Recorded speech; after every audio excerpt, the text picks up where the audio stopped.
Big day for the finance minister, big day for government. It is the 2024 budget. It's no ordinary budget. It is the election year budget. And so many of us are watching this very closely to see if government is going to be disciplined, especially when you have the headmaster, the IMF, wielding a cane over us. Let's get into the details. Many of you are getting now to appreciate what happened and what the finance minister may have said in the budget and how that affects you and your business. And that's exactly what we'll be doing today. What's in it for you and what's in it for businesses? There's something the finance minister said, though, that is interesting. The headline from this, that they've turned the corner.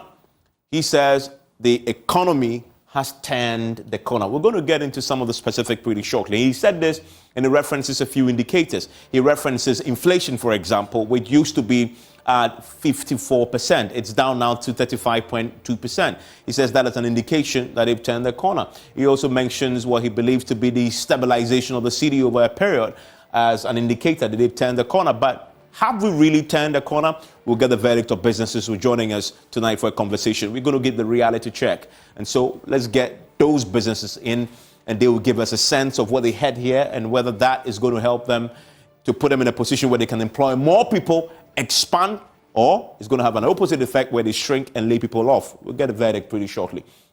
But there are a few interesting tax reliefs that the finance minister put out today. One of them is to zero rate the VAT on locally manufactured African prints. This was already there, but it's now going to be extended for 2 more years. Also, we saw him announce today the zero rate on VAT on locally produced sanitary pads. And this, by the way, is a very, very important policy considering the campaign that has gone on before this. And I spoke to the minority leader today, and he says he applauds this particular initiative because if you read the UNESCO report, it tells you that 1 in 10 girls, they miss their classes because they are unable to go to the classrooms and go to school during their menses. And that definitely is not something that we should, as a country, be having just because girls are unable to afford sanitary pads. That amounts to some 10 to 20% of classroom work missed just because of menstruation. And that is a big deal indeed. And that's the reason why the finance minister has announced this today. And he also announced an additional measure that import duties will now be waived for raw materials, locally manufactured sanitary pads. In other words, this is also a policy to encourage local production of sanitary pads. And they're doing this 2 ways. You zero rate the VAT on that. They're going to become cheaper compared to the imported ones. And then you also remove the import duty waivers for raw materials. But I've heard a campaigner say they wanted the removal of the VAT and taxes completely on all sanitary pads, including imported ones as well. But this is what government has decided to do at this stage. And then a few more tax reliefs. Extend zero rate of VAT on locally assembled vehicles. This is also going to be extended for 2 years. We also have waiving import duties on import of electric vehicles. Again, this is to encourage the use of electric vehicles because of the environmental concerns and our international climate obligations. There are further measures here. And this, the Ghana Medical Association will be interested in. Remember that this week they held their Congress and they put forward a few demands, conditions of service. The government says they are engaging the GMA on waivers for their vehicle importation to ease the transportation challenges that doctors face. So that's targeting GMA and the doctors. You know what they say when the GMA, that union, when they cough, all of us will catch the cold. And so once they've coughed, government is making sure that cold, if they catch it at all, is not as severe to cripple the health sector. But there are going to be also grant exemptions on importation of agricultural machinery. One of the lines in there that I want to isolate for you tonight is medical consumables that will also see grant exemptions. Why is this important? We've been talking about the dialysis crisis. The reason why Kolebu had to shut down access to OPD is because for the dialysis treatment is because they could not raise the means to bring in the consumables needed to run the facility and to operate the dialysis machines. One of the reasons is it's costing a lot to bring them in. The taxes were making it pretty prohibitive. Government says they're going to remove the import duties, grant exemptions on import duties for medical consumables. The thing, though, to watch is we don't know yet what this really entails, which aspects, the specifics of which medical consumables exactly will benefit from this. When they go to Parliament for a debate and the documents come in full, we'll get to know about it. So that's important. And then we have a waiver on import duties on semi-knocked down and completely knocked down electric vehicles. And again, this is just focusing on the electric vehicle policy, right? And so if you want to bring it in, if it's damaged slightly, you can bring it in. And you also have import duties on that waived completely for you. So those are some of the tax waivers. But the reverse of this is that there is going to be some additional taxes and also the increasing of the tax rate for some others. One of them is the environmental excise duty over plastic packaging and industrial and vehicle emissions. We'll see that reviewed, expanded. It will be increased because this is to punish vehicles that pollute the environment. And then we also have another one on the stamp duty. It's also going to go up, reviewed upwards. So we're going to see this go up. And the minority is already saying that they're going to support anything that imposes additional taxes on the Ghanaian. And that's where the fight is going to be. So whilst you enjoy the tax reliefs, also bear in mind that government is also going to increase some other tax handles or review them upwards. Now, some other key points that we want to isolate for you tonight as you begin to digest this 2024 budget is what we know as far as the fiscal performance is concerned. Now, a few of the targets government have done well in. One of them is the total revenue and grants, right? And that is a negative, as you see there. So there are two more that I'll show you where government did well, but this one didn't quite go according to plan because the target was 82 billion, right, total revenue and grants. So they're not doing well there in terms of the revenues and the grants coming in. Grants are beginning to dry up, right? So we have 79 actual against the target of 82 billion. And so that clearly is a negative there. We've highlighted that for you. And then you come to the big subject of expenditure. They had planned to spend 121.8 billion cedis this year. So far, they are doing 104 billion. So they are positively doing a good job on this particular one in terms of the expenditure. But mind you, pay attention to this number here. That's how much you are bringing in, but you are spending 104.6. So clearly, we're still in the deficit. We are spending more than we are making. As you know, when you run a house, you have to spend with your means. Ideally, we should be spending under this, under 79 billion, but we're spending more. But of course, if you look at the target, yes, it's positive. Now, if you look at also overall fiscal balance, that's where you see the balance here. The target deficit was 39.6. We're currently doing 25, right? So that's still positive. I'll give you another number pretty shortly. That puts it in a bigger perspective pretty shortly. But let's look at the GDP numbers, which is the macroeconomic targets. Very interesting targets indeed. A target of 2.8 for next year. That's a real overall real GDP. And you talk about the 2.1 for non-oil real GDP. But the key thing I want you to notice is inflation. Why? Because it's one of those things that affects me and you. You see it every day when you buy something on the market. The target is 15%. Currently, we are at 35.2%. So they still have a significant way to go to bring this down to 15%. What it means is that the rate at which prices change on the market, by the time you go home and return, the price has gone up, it's going to slow down a bit, is the target. And you have the gross international reserves there. Now, this is the table I wanted to show you very quickly. We're talking about the fiscal projections, right? And the fiscal projections give us a sense of what government is doing with revenue, but also what they are projecting to spend, right? If you look at revenue, comparing 2024, that, to 2023, revenue, government is projecting 176.4 billion, right? That is higher than what we projected for this year. But let's look at expenditure. Again, we are projecting to spend far more, 226.7 billion compared to this year. Right? And this is excluding arrears. And that is why when you come to the fiscal balance, the difference between the revenue and what you're spending as a country, we're talking about 50.3 billion. So that's still quite a bit of a gap there that we need to bridge, especially with where we are with the economy. We're spending beyond our means. Now, the very important subject of what are we doing with our external debt? We are negotiating. Remember that we still don't have the $600 million that we are entitled to. Right? We don't have it because we need to get a deal. And the finance minister says he's confident that external sector performance will largely depend on the conclusion of negotiations. And this is important. And he says today that he's confident this could be done as early as next week because the executive board, the IMF executive board, I believe is supposed to meet on the 22nd, which is next week. And so we need to get a deal done with our external creditors. Other than that, the executive board will miss out after that meeting and not get the 600 million. So there's a lot riding on this deal between now and next week. Very important indeed. Now, let's look at the external rate. I'm talking about the key issues that had come up in terms of where we want to remain when it comes to the progress that we are looking at. The IMF support program is very important, right? The fate of the CD is hanging in the balance. And if you look at the exchange rate, it's expected to remain stable, supported by continual progress with the IMF program.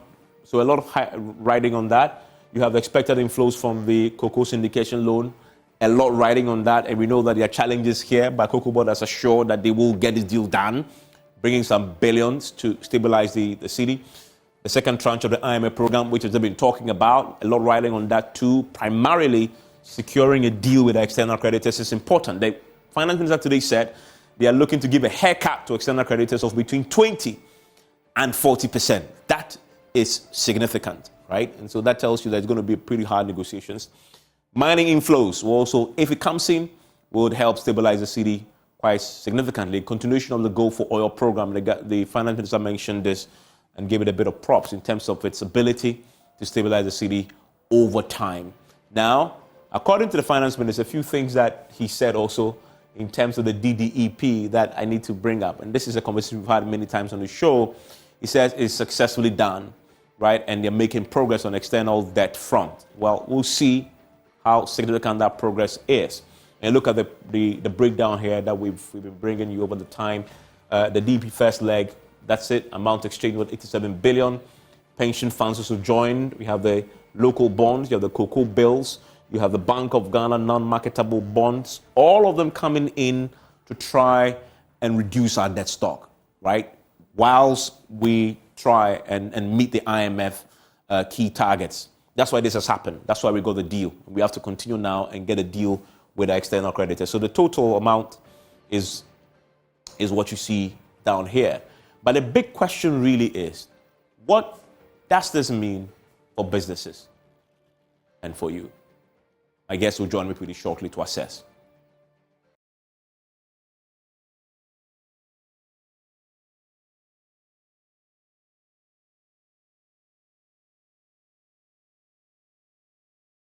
And thank you very much for joining us on PM Express. It's always brought to you by Syntex Tanks. It is strong, it is tough. Aloma Bitters, experience greatness in every moment. Ghana AIDS Commission, Syntex Tank is the tank for you. Because, as you know, they're the first to introduce a double-layer tank, and now you can have as many layers as you want.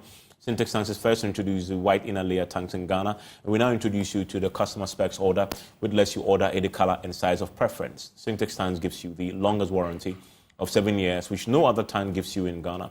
So whatever your water consumption, size of project or demand, choose Syntex Tanks. We have agents nationwide. Call them on 0244 335 168 or shop online at syntexgh.com. Syntex Tanks, a strong, a tough. My guest joining me tonight. Tonight, we're just simply going to hear from businesses, industry, and the business community generally, get a reaction to the budget. And that's why I've been joined by Dr. Joseph Obing. He's the president of the Ghana Union of Traders Association, GUTA. As you know, they are a very strong business union. Prof, thanks for your time here on PM Express. Professor Godfrey Bokwing is an economist and professor of finance. I am happy to also get him to join us for this conversation. Mark Bidu-Abaje is the CEO of the Ghana National Chamber of Commerce, and he is with me in the studio.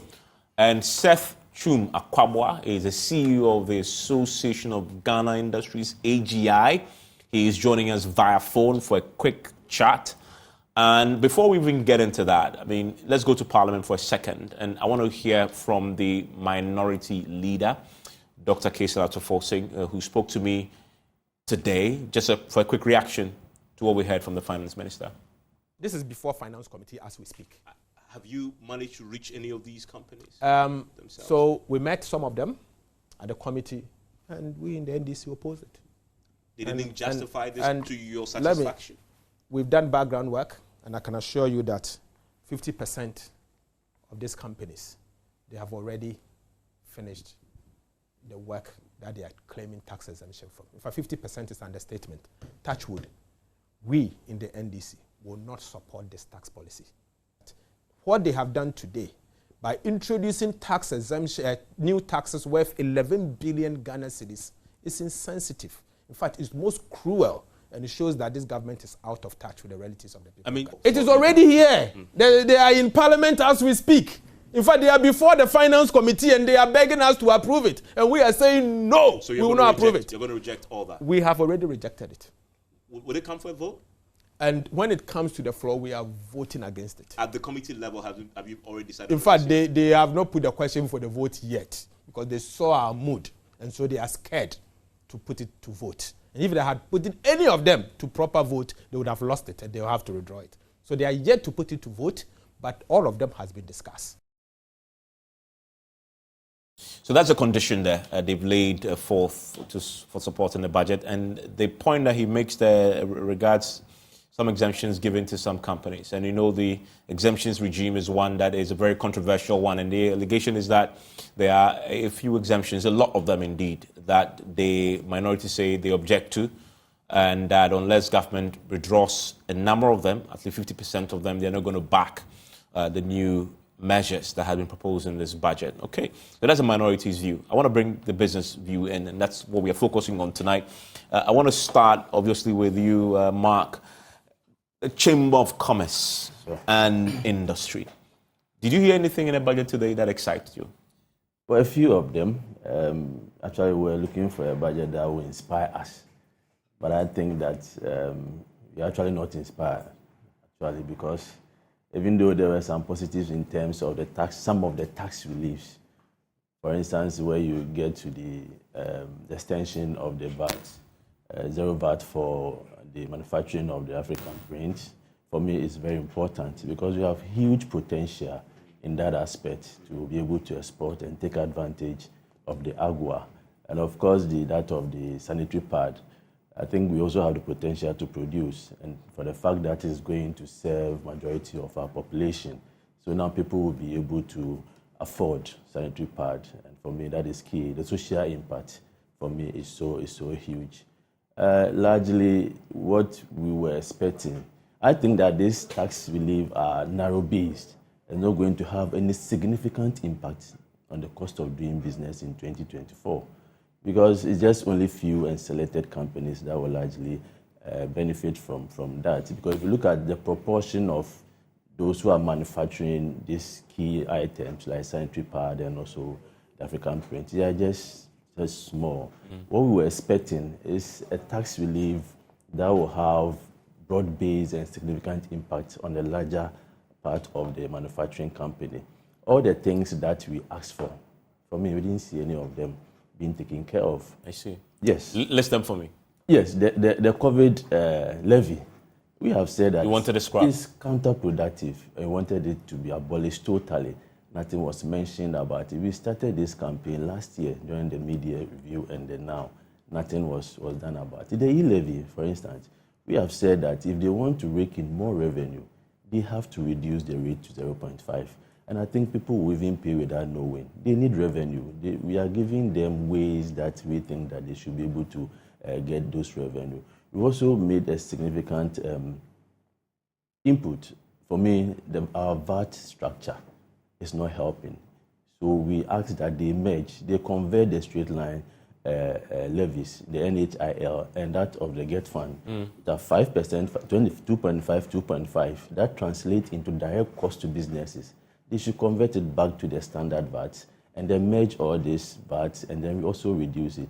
Nothing was also done about it. So the relief for me is not going to have any. So your expectations were not met? Not at all. Okay, let me see if your colleague in the AGI agrees with this view. Setu Makwaba, thanks for joining us. He's joining us on phone. What about your own expectations at the AGI? Were they met? Well, thank you very much. I think that I would say that there were some advocacy issues we pushed strongly, which were taken on board. For example, the waiver of the duties on the sanitary pass, the zero VAT for the sanitary pass, which was one of our key advocacy issues. The extension of the zero VAT textile was also our advocacy issue. And there's something that we're working on. It's already a tax policy that is already working.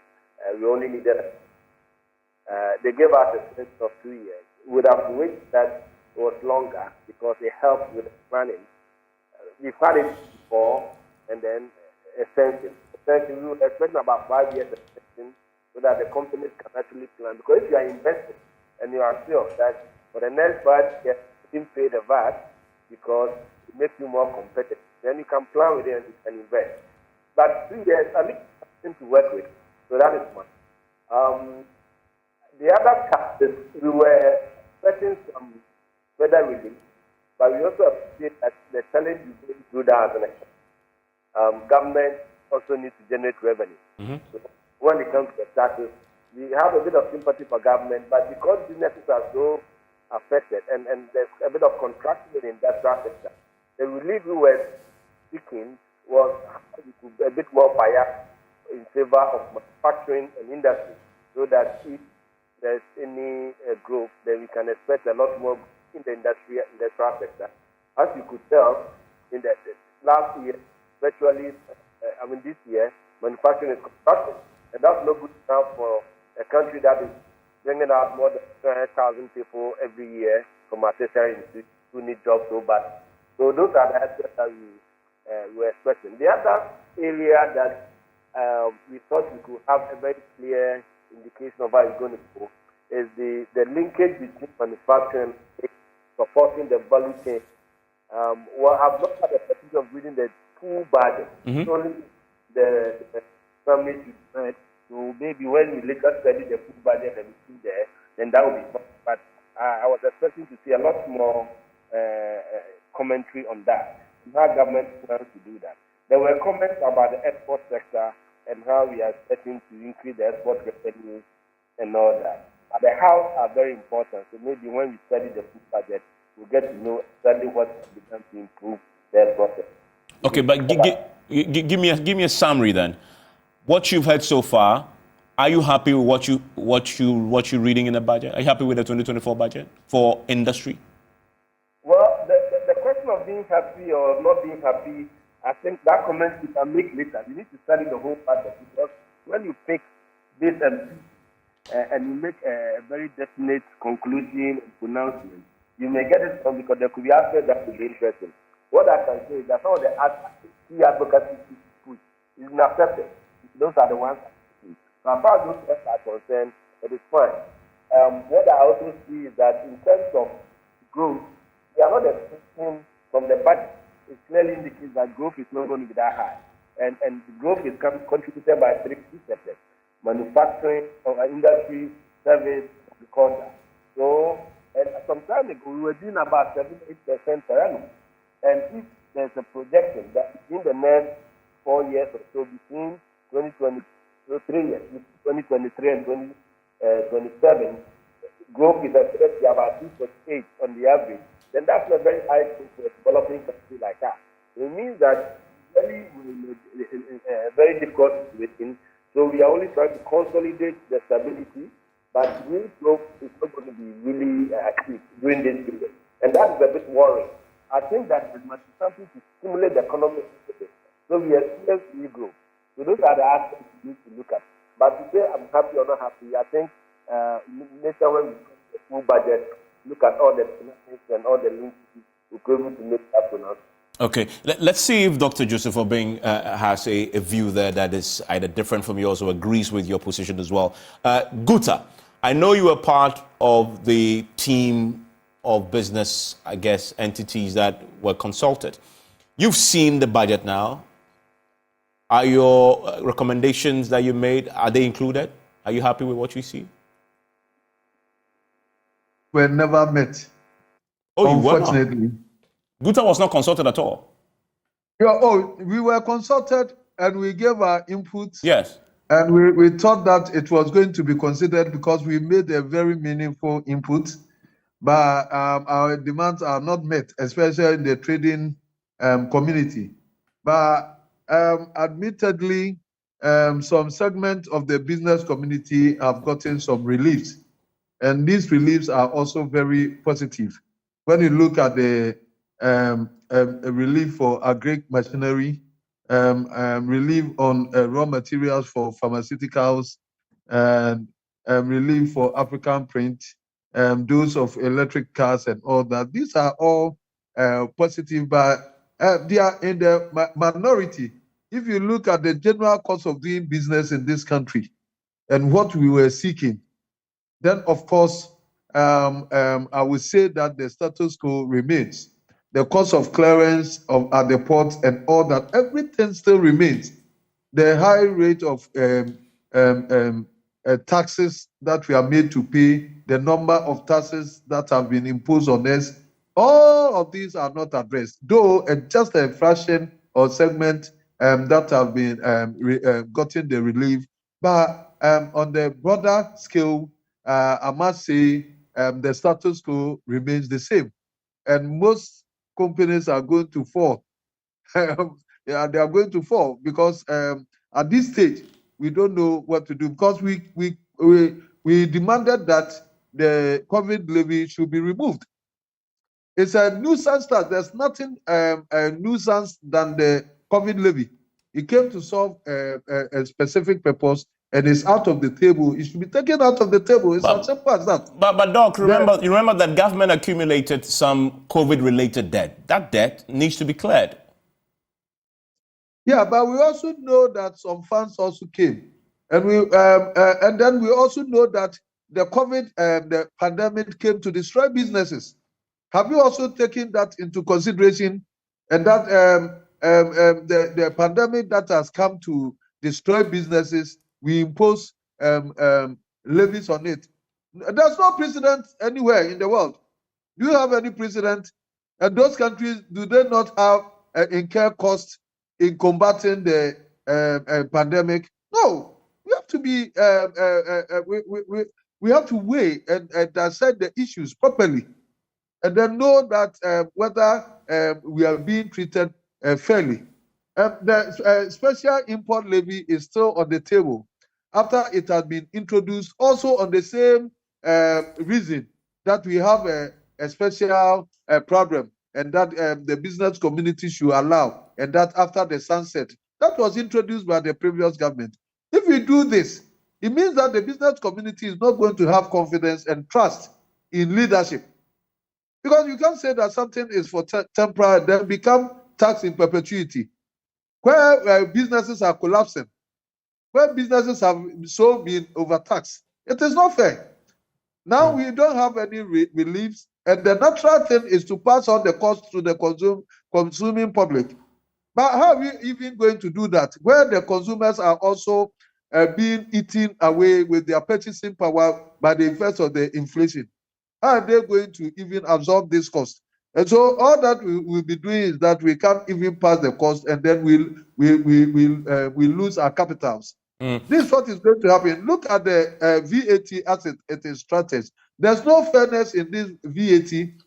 The structure, one tax system that has three forms: the standard rate, the flat rate, and then by virtue of the threshold, those who are not made to register for this VAT. And we are all confined in one trading space. And that's why there's always confusion in the market with the GRA and then the traders. And this is going to go on again, where we have the golden opportunity to restructure the VAT to be uniform and also made affordable, so that compliance will be enhanced. So Guta is also not happy. Let me come to you, Mark, and I'll then hear from Prof. But if you look at the industry, though, the government gave exemptions for agricultural machinery equipment, input, medical consumables, raw materials for pharmaceutical industry. That definitely is a big one, is it not? Yeah. In a more broader tax relief. But because of where we are, don't you understand that we have to necessarily do that so we can survive? One thing that I think we are missing is the fact that to come out of this difficulty, we need to support the private sector. We cannot tax the private sector out of business and expect that we'll come out of this difficulty. Just get the balance to get your revenue and also ensure that businesses are doing well. If you are taxing them out, who at the end is going to pay you all these taxes if they've all collapsed or they are relocating or they are not doing well? So we appreciate that aspect of it. But you see, there are some taxes that will have a general effect on businesses and also on consumers. That's exactly what we're expecting. We understand that government needs revenue, but the balance for us is also not too clear. If you look at the budget, I have said that another way of raising revenue is also look at the non-tax revenue. I looked at it, and the figures and expectation that we are looking for from that aspect is also very low, because we feel that it's so easy to tax the few people, we can identify them, so let's pay the taxes on them. This tax on pharmaceutical, for me, is very okay, because most of the produce, the pharmaceutical produce, are being exported to the neighboring countries, and we are making a lot of revenue from there.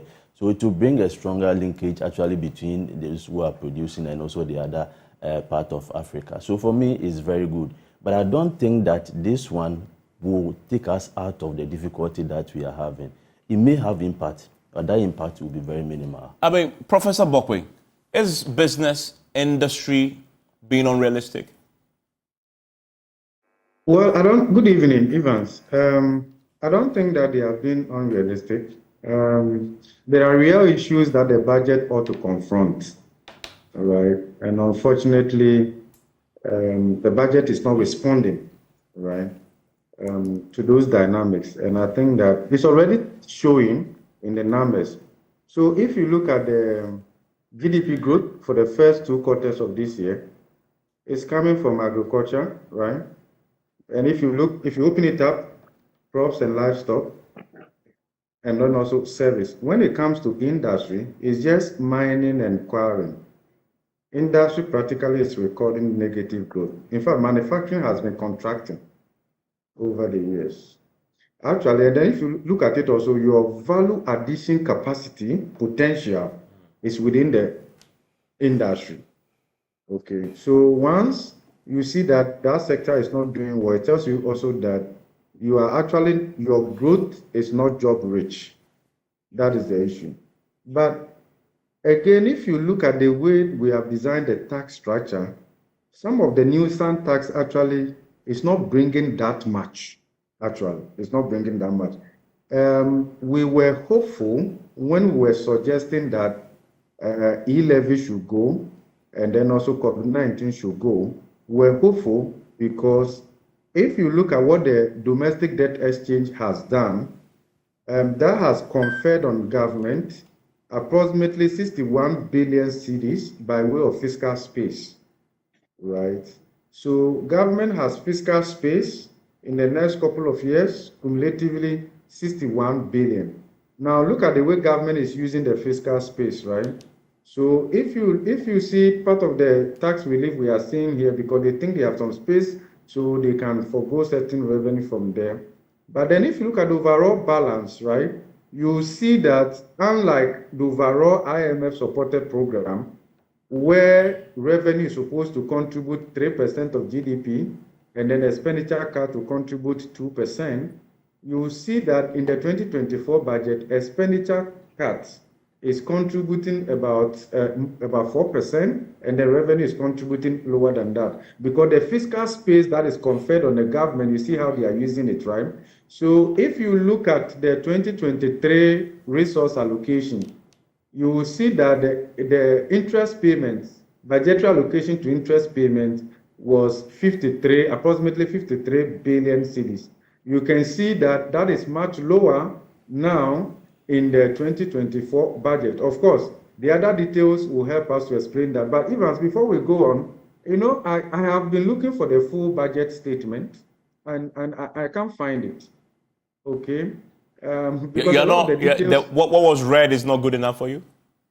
No, because it's the highlights. Okay, so you need the full budget statement and economic policy to understand the whole thing. But of course, we're able to make some comments now because the budget is lying flat. It's not inspirational because largely, if you've read the IMF supported program, you know for the next 3 years up to 2026 what the outlook will look like. If you look at the growth for 2024, it's a copy from the IMF program, and all of that. So there's a lot that we know already. Yeah, but I need to ask the question on the back of what you said. Within that program, isn't this the best government can do for businesses, for industry, for workers? No.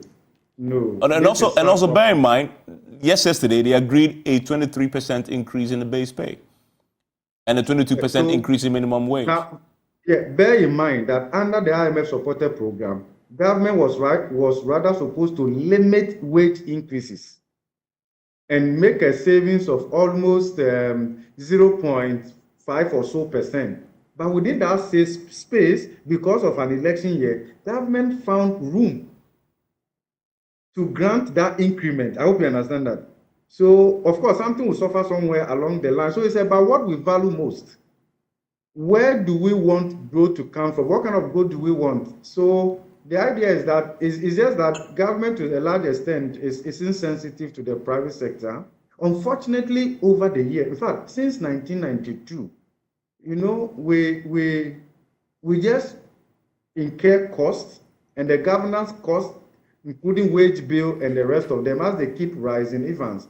All that we are doing is just to pass it on to households and private sector. So systematically, we have been weakening the competitiveness of Ghana's private sector. We are eroding saving space from households and private sector, and therefore, a time will come in the medium to the long term, in trying to recover, would have undermined the competitiveness of our private sector. And actually, that is where the worry should be. Then let me tell you something, Evans. If you look at the level of taxes that we have accommodated over the years, it is very difficult for the average Ghanaian. In the middle class, we are not talking about the mere mortals. It is very difficult for the average Ghanaian in the middle class to save, okay? Because almost 44% of household expenditure is on food.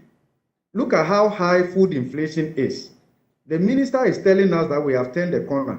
Maybe their corner, right? Inflation is, let's say, 35.2%, but Evans, check food inflation. It's 44%. That is just the average. Evans, the recovery is not broad-based. Look at the regional differences. Look at food inflation in eastern region of Ghana. It's more than 65%. Look at food inflation in northeast of Ghana. It's more than 60%. Food inflation in Accra, where you and I are probably connecting this evening, is more than 40%.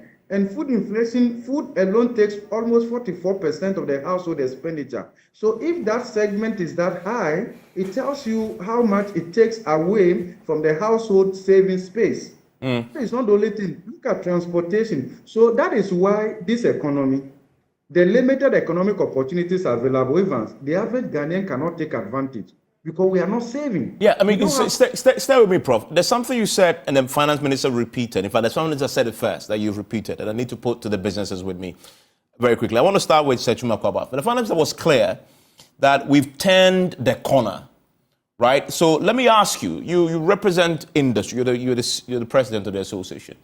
Has industry turned the corner? Well, I think that you have to look at it from different angles.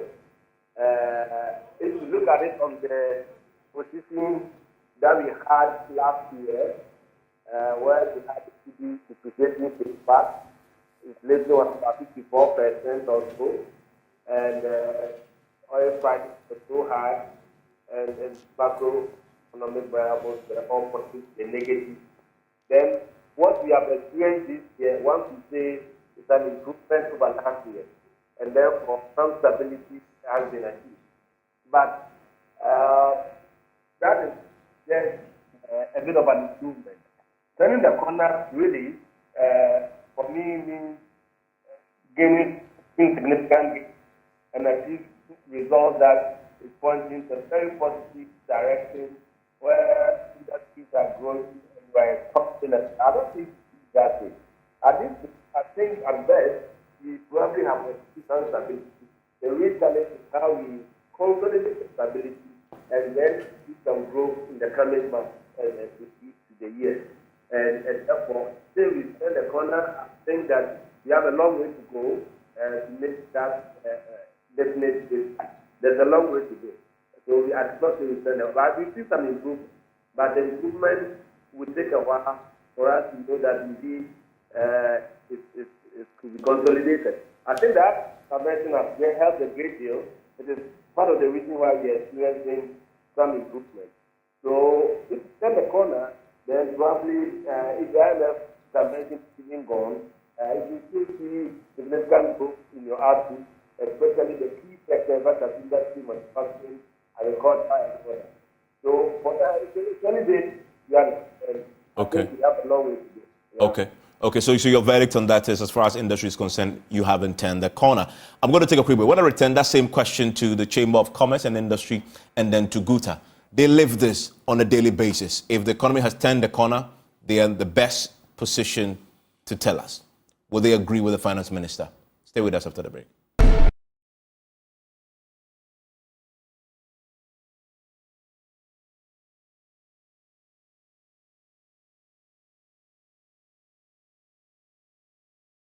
And thanks for staying with us. And as you may have noticed here on PM Express tonight, we are measuring what the finance minister told us in the budget against the reality from the business point of view. Businesses, industry have been reacting in the last hour.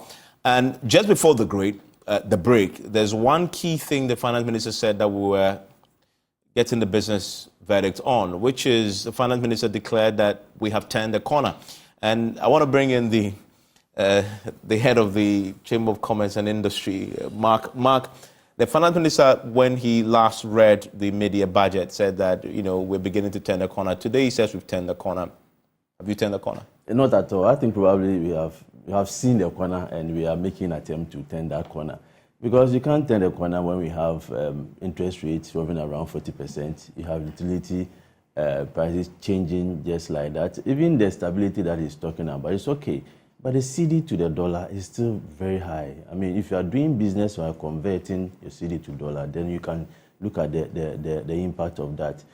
I mean, you can't turn the corner with all these taxes on businesses.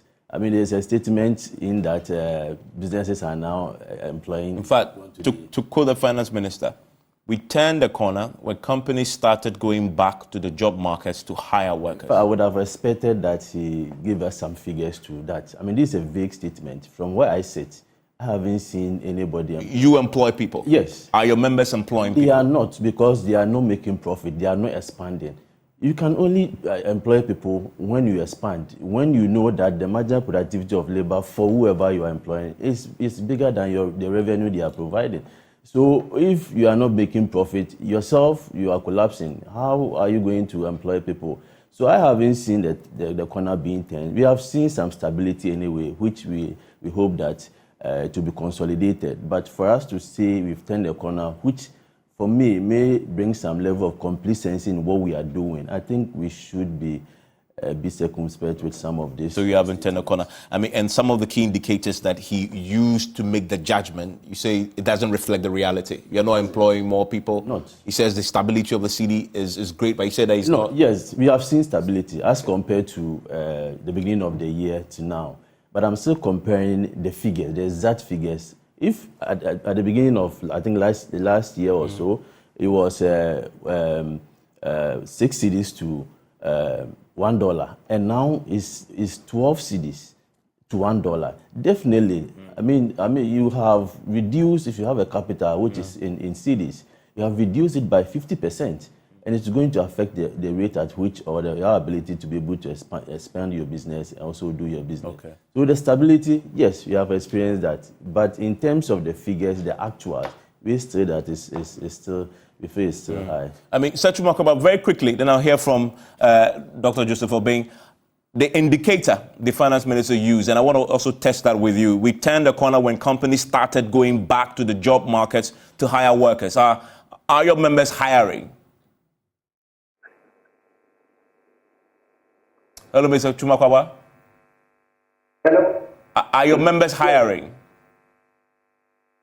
Well, I wouldn't say so, because the early part of the year when we visited a lot of the companies, most of them were struggling to meet their turnover target, and therefore one cannot say that they are really expanding to hire more.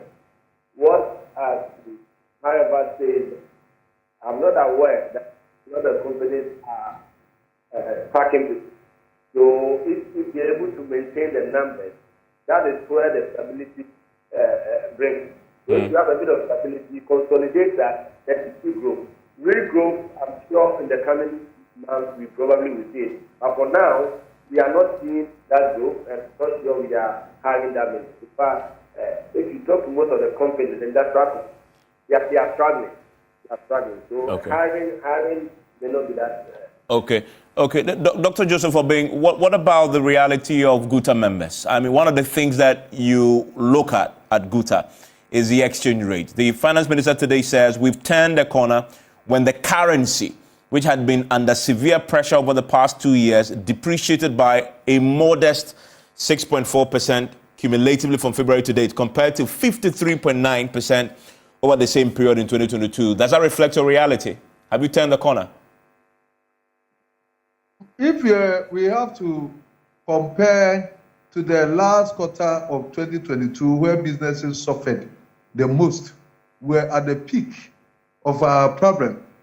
Then we are enjoying some stability. Then what we have to say is that unless stability is entrenched, and then the stability that the seeming stability that we are enjoying is able to pull along inflation and then the interest rate, then one can be convinced to be talking about seeing the turning the corner, because the inflation at 35% or so is still much on the higher side. Then the interest rate that we pay, the policy rate still hovers around 30%. Of course, we have to work on that, because if we have a stability, then it should be able to pull along inflation and then the interest rate. For me, that's how I look at it, and that we have to be able to turn the corner where we have been able to achieve this is where business stability is entrenched. And that's why I will seek that the finance ministry do everything that within its power to be able to get the second tranche of the IMF deal, so that we will be able to entrench this stability, because we are also going for the Christmas sales. And if care is not taken and we manage the exchange rate, normally, perennial, this depreciation that we've been talking about, it comes around the end of November, December, and then January. Exactly. Yeah. That's where it triggers. Okay. So we have to manage it well, rather than to be complacent and say that we are turning the corner. Okay. We haven't turned the corner yet. You haven't turned the corner yet. And I have 30 seconds. I want to give that to Prof. Prof, so at what point would you say we've turned the corner? If you can bullet it for me, what do you want to see before you get to say confidently that we've turned the corner? Give me quick bullets on that for me. 30 seconds. Recovery has to be broad-based across the regions.